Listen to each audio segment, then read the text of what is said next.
So I thought I'd do a little chatty video today, and I asked a question on my Instagram stories last night, saying, what are some assumptions you have about me? And I'll tell you if they're true or not. So I asked this a couple years ago on my Instagram, and it was very interesting to see how the assumptions have changed. Because a lot of the assumptions, like the number one assumption years ago, was that I had lip fillers. And this time around, not one person asked about lip fillers, which I am happy about. So maybe it's more common knowledge now, but the answer to that is no, I do not have lip fillers. These are, in fact, the lips that I was born with. Yeah, so interesting to see how that has changed. So we're going to get into the questions. Okay, so this first question is, you will wear a black dress whenever you get married, or a black suit would be cool too. I think a black suit would be really cool, but no, I would not wear black. I'm not going to wear black when I get married because I think that I wear black every single day, and I just don't think that I would feel special if I were to wear black for my wedding. I just don't think it would be special. Some things are okay to keep traditional. I think it's great when there's brides out there who wear black for their wedding day. That's cool. But for me personally, I just don't think that I would feel special enough. I don't feel like the day would feel maybe monumental enough. So yeah, I will in fact be wearing like an ivory, definitely not black. Okay, this assumption says Botox and you look younger than your age and skincare tips. Oh, I think maybe she's asking for skincare tips. You look younger than your age and skincare tips. Maybe she's asking for skincare tips. But no, I don't have Botox. I am 36 years old. I did Botox one time for my masseter. Um, One time. I went in once, and then I was still seeing, like, when I bit down, like my muscle was like protruding, and so she did some more Botox. I think it was like 2 weeks later or a week later. I can't remember. Um, and it alleviated my pain in my TMJ. It was amazing for that. But I actually hated the way that it slimmed down my face. It kind of like the muscle, like, also goes up into your kind of temples area. So it really kind of like shrunk my face in such a weird way. And I hated it. I absolutely hated it. And what was interesting is I did not notice that it had changed my face. Every single day I was doing my makeup, doing my skincare, and I did not notice the changes at all. But I had taken a before photo before I had gotten the Botox, and then I took a follow-up photo like 4 weeks later, and when I compared them side by side, I was alarmed, and I decided that Botox for my masseter was not for me, because some people really like the way that it slims their face down. I hated it. I hated it. I thought I looked skeletal. And what's really interesting is I didn't notice it. I think if I look back at my content too, I don't think I really noticed it either. But when I was looking at those photos side by side, I was like, nope, this is not for me. This is not for me. Um, will I do Botox like for my forehead and like 11s and stuff? Yes, I think I will eventually, but like it's just not a priority. It's just not something that I want to spend money on at the moment. Maybe if I had endless, money, then I'd probably do it. But right now, I started doing like the frownies at night, and there's also this like silicone patch. I think it's called Wrinkles Schminkles. Sometimes I'll wear that during the day, like if I'm not going anywhere, and kind of like train my muscles in my forehead. And I think it really helps, but you have to be very consistent with it. And I don't find that I'm very consistent with it. So um, I think I need to work on that more, and then I can give like an accurate, um, honest response, because consistency with everything is always key. Okay, this one says little kids like you and smile at you. This is the assumption. I don't know because I'm not around kids. I do not put myself in a situation where I'm going to be around kids. To be honest, I just don't really care to be around kids. The only kids that I feel like I care about is if they are attached to somebody that I love and respect. But like day-to-day kids, walking around, like the kids in my neighborhood, I think are annoying. They are out there screaming their heads off or laughing or something, and I'm like, Really now? Do you have to be right in front of my house? Do you have to be in front of my house doing that? Um, so no, I don't know. That's a funny one. Kids like you and smile at you. I don't know. I don't pay attention to kids. I would rather they not be around me at all. Okay, this one says you met your husband in high school. No, I did not actually. We met when I think I was 19 or 20, 19 or 20. We met at the university. And we were friends for a really long time. I think we were friends for like 5 or 6 years before we started dating. Um, and yeah, he's my best friend. We have great conversation. He's very, very smart. He's very, very talented. He's a tattoo artist. And I think a common assumption that because he is a tattoo artist is that he does all of my tattoo work. But the answer to that is no. I was actually pretty tattooed before we even got together. He's only done, I think, like 3 solid pieces on me. He did my hand, he did my sternum, and he did this piece on this arm. And then he's just kind of filled in some random like black work pieces for me. But yeah, a lot of people think that he has done a lot of my work. Okay, this assumption says you kind of seem like you might be vegan and sober. Um, the answer to both of those are no. I don't consider myself sober because I don't drink alcohol, but I've never drank alcohol. So I don't consider myself sober. I feel like being sober means you had to have had the habit of drinking alcohol, and I've never had the habit of drinking alcohol. I've never drank alcohol. I had like a few sips of my fiance's cocktails sometimes, like very rarely. I think maybe like we've been together for over 10 years. I think maybe like 4 times maybe in my life I've had a few sips of his cocktails just to make sure that I'm not missing out on anything, but I'm never missing out on anything. I don't like alcohol at all. And vegan. No, I'm not vegan. I consider myself a flexitarian.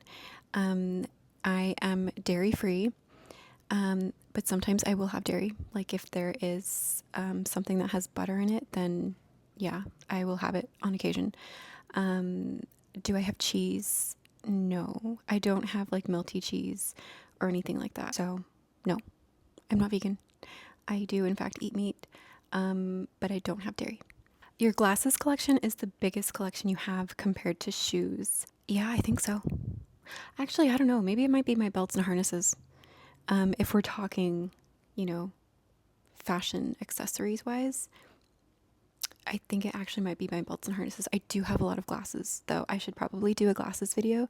I have a new pair of glasses coming in from Valley Eyewear, which I'm very, very excited about. So maybe when I get those in, I will do like a whole glasses video and share all my glasses that I have. All right, this assumption is you've never smoked. And the answer to that is yes, I've never smoked. I've never smoked. I find smoking in all forms to be disgusting. And that also includes vaping. I do include vaping in that. And yeah, I just think it's all disgusting.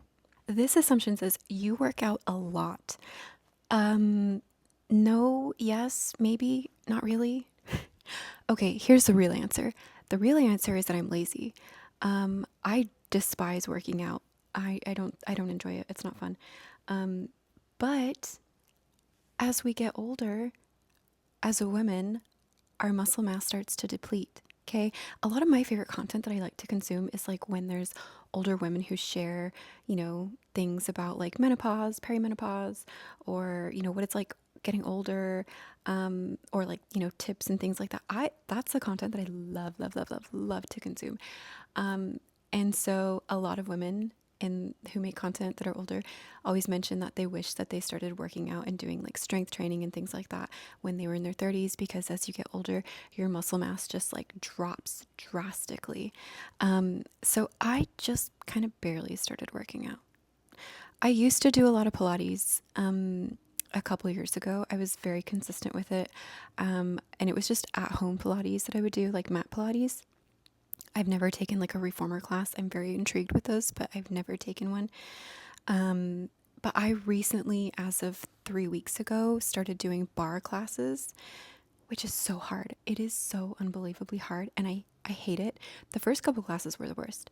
But my friend and I, we got talked into doing one of those like unlimited monthly passes thing. And so we signed up to commit to like 3 months. And then after the 3 months, so right now, to make it feel like I'm getting my money's worth for like the unlimited class pass thing, I'm going about 4, maybe 5 times a week, because I want to get my money's worth. After the 3 months, will I continue to go 4 or 5 times a week? I don't know. Maybe I might go down like to 3 or 2 times a week, but I don't really enjoy working out. But I also don't want to be somebody who is older and cannot move and take care of themselves. So that's my motivation for working out, is the older version of me. Okay, this assumption says black is not your favorite color. That is also correct. Black is not my favorite color. My favorite color is gold, not yellow, gold. Okay, this assumption says you're a romantic at heart. And the answer to that is yes. I actually have Hopeless Romantic tattooed above my knees. Hi, Jody. Hi. Of course, he has to come say hi. So yeah, I actually have Hopeless Romantic tattooed above my knees, and I like to think that a lot of this stems from my dad. I think my dad is also a very big Hopeless Romantic. I used to love asking my dad to tell me the story of how he met my mom. That was like my favorite sort of bedtime story, or just, whenever I just felt like I wanted to hear it, I would ask my dad to tell me the story all the time. And so the story is they were both going to college. My dad had actually finished, but he went back to take photography classes, because he just wanted to do something fun. And that's when my mom was going to school there. And she was from somewhere very warm, and they were going to school in an area where it was very cold. And she would sit in the library window, like on the certain floor, and like the sun would come through like clockwork, because she was always cold and she just wanted to feel the warmth. So she was always sitting in the library window, and my dad would walk outside and he'd look up and he'd see her sitting in the window, and he said, "I'm going to marry that woman someday." And so finally he asked my mom out on a date. I think they went on, I think the story is like 2 or 3 dates, and then he asked her to marry him. And my mom likes to remind people that she did not say yes at the beginning. She said she didn't have an answer. I think my dad had to ask her like 2 or 3 times, but they had only known each other for, I think, a month at this point when he had asked her to when he had asked her to marry him. So yeah, that's the story. And my dad would always send my mom, because he was like into photography, and so he would take photos of her. And I think there was at one point he was like working down in Hollywood, like at a photography studio, and he would send my mom, like, in the midst of their engagement, he would send her these big like posters of where he had printed out like her photo, and he would write these like love letters and like roll them up and like, send them to her. And there's like a photo of him like in the sand at the beach, and he wrote, I think, "Te amo." He did a lot of things like that. I wonder if today we would consider it love bombing. I don't know. But I just remember seeing those like scrolls like of all the photos and everything, and I loved it. I just thought it was very sweet. So yeah, I think that's where my hopeless romantic stems from. Okay, this assumption is you're gay. Do I give off gay energy? I love that. I'm not gay. I am engaged to a man. But I do hate men, so maybe that's the vibes that you're getting. Yeah, that could be. But that's very sweet of you to ask. Okay, this assumption is you're a mom. I'm a mom to him.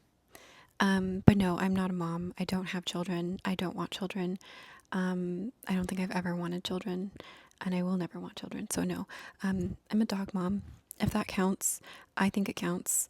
Other people beg to differ, but No, I guess I'm not a mom in the traditional sense. Oh, this one says this assumption is that you are wealthy. No, I'm not wealthy. I did not come from money. I don't think that I have money. I think I'm okay. I think I'm okay. But no, I'm not wealthy. I think I have gotten that assumption in the past as well. Um, but no, definitely didn't come from money. Definitely had to work as a child, 11 years old. I worked in the potato harvest, worked picking raspberries, had to pay for my own, school fees, had to buy my own school clothes from a very young age. My dad worked on a farm. My mom was an ESL teacher. And yeah, no, we did not come from money. Um, I think I have money now.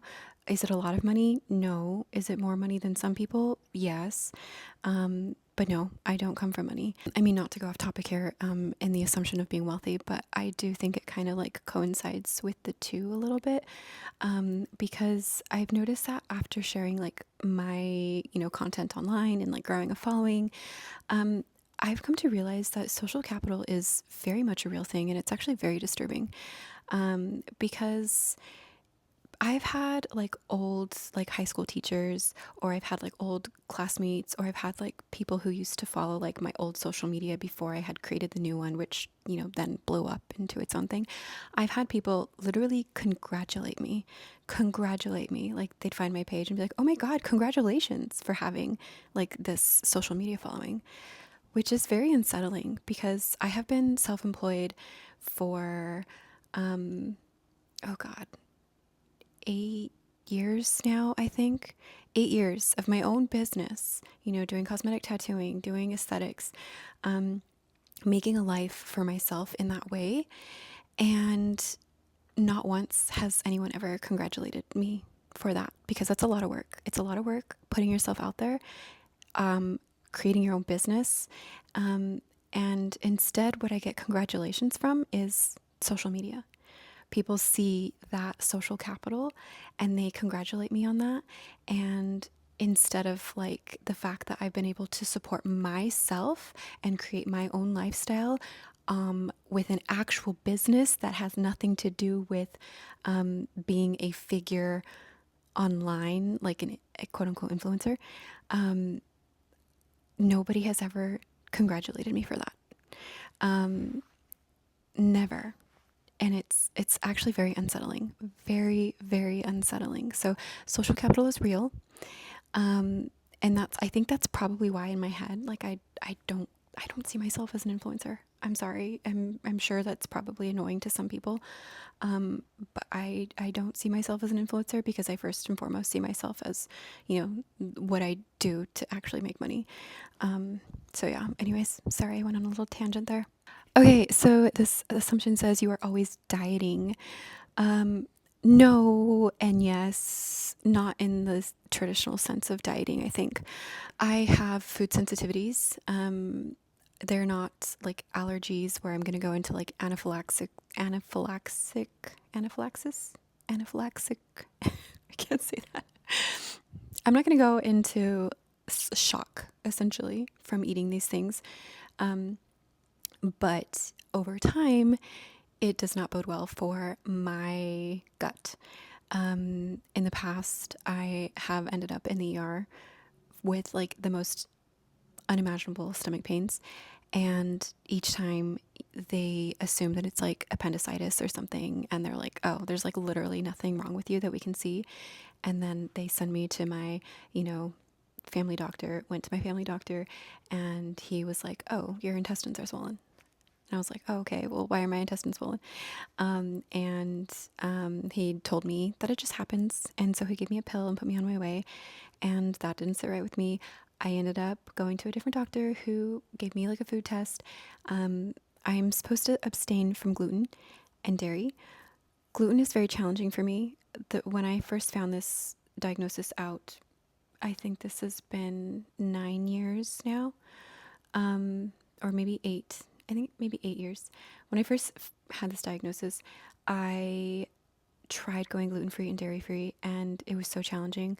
I didn't know what to eat. I was like the biggest cheeseaholic, okay? I had cheese with everything. Amazing. Loved gooey, melty cheese. I think it took me probably a solid like 3 years of going off and on without dairy to finally be able to abstain from dairy. Like, it's not a part of my food intake at all. Um, I should also be gluten free, but that's very challenging for me. That's something I would like to take serious. So I try to make those decisions when I want to, but I'm not very good at it. So really, those are the only two things that I try to, I guess, quote unquote, diet. So I guess, would you consider that dieting? I don't know. Because it's just something like, if I could eat cheese, I would eat cheese, but I can't. My body does not do well with it. I get very sick. That's my gist of it. When you cut cheese out of your diet, it does take away a lot of foods that people love to eat, like pizza. It took me a long time to like not be able to like look at a pizza and think that I want to eat it. Like, now when I look at a pizza, I'm just like, whatever about it. But so like pizza, like mac and cheese, like lots of pastas. I think the thing that I'm very grateful is that I'm Mexican American, and so a lot of the food that I grew up eating, a lot of Mexican food in general, is not cheese heavy, and it's also not gluten heavy. So if I really wanted to focus on that, I think all I would really have to do is just focus on eating more like Mexican food. Um, but yeah, I those are the two things. Gluten and dairy are really the only things that I abstain from. This one says you don't like Kat Von D. That's true. I don't like her. I liked her makeup line, but I don't like her. I will not elaborate on that. Okay, I'm getting a lot of "you're very shy," and that you're an introvert. Yes, I am very shy and I am an introvert. I think I am socially awkward, and I think that is due to my own fault of not putting myself out there when I was younger. So I think as like an adult, I think I'm very socially awkward and I don't really know how to like interact in large groups. Like, I end up being like an observer. So yeah, I I am. Like, I feel like I do so much better on like one-on-one or like two-on-one, like, but put me in a large group, I become the observer and I kind of shut down. So yeah, I am very much an introvert and shy. This one says, I don't know why, but I feel like you smell like roses or some sort of flower. That's very interesting to note. But you want to know what I smell like? I actually smell like, well, I should probably go upstairs and get this, but I don't want to. Um, Academia by Nicholas Paul is my absolute favorite scent. It's like a spicy sort of scent. I can't think of how to describe it off the top of my head. But it is like, like, I've never come across a fragrance where I've like immediately was so drawn to it. There's some that are just, I do like, vanillas and like gourmand sort of scents as well.